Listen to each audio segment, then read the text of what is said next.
नमस्कार दोस्तों, आर के म्यूजिक 95 में आपका स्वागत है। आप लोग इस चैनल को अधिक से अधिक सब्सक्राइब करें और 1000 सब्सक्राइबर का टारगेट जल्द से जल्द पूरा करें, जिससे मेरा चैनल मोनेटाइज हो सके। आज मैं लेके आया हूँ एक नया सैड सॉन्ग।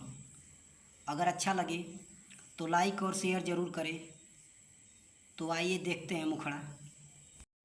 हो धड़कत रहलू दिलवा में, बन के तू धड़कन हो।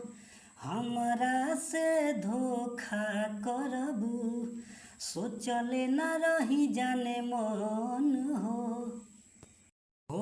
धड़कत रहलू दिलवा में, बन के तू धड़कन हो। हमरा से धोखा करबू, सोचले न रही जाने मन हो।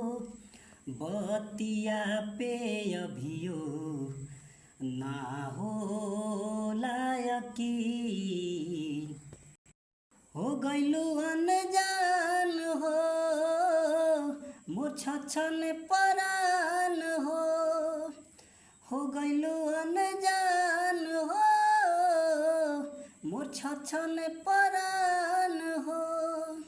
आइए देखते हैं अंतरा।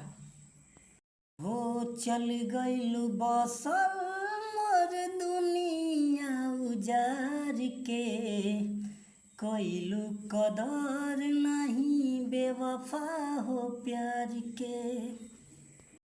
हो चल गइलू बसल मोर दुनिया उजार के, कइलू कदर नहीं बेवफा हो प्यार के।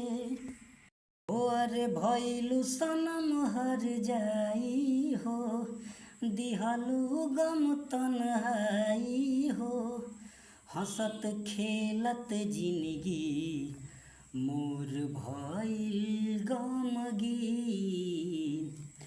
हो गइलू अनजान हो मोर छछन परान हो गइलू अनजान हो मोर छछन परान हो। आइए देखते हैं दूसरा अंतरा।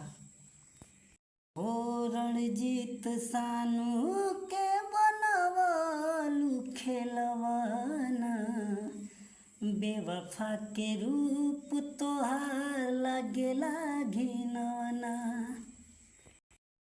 रणजीत सानू के बनवलू खेलवाना, बेवफा के रूप तोहार लागेला घिनौना।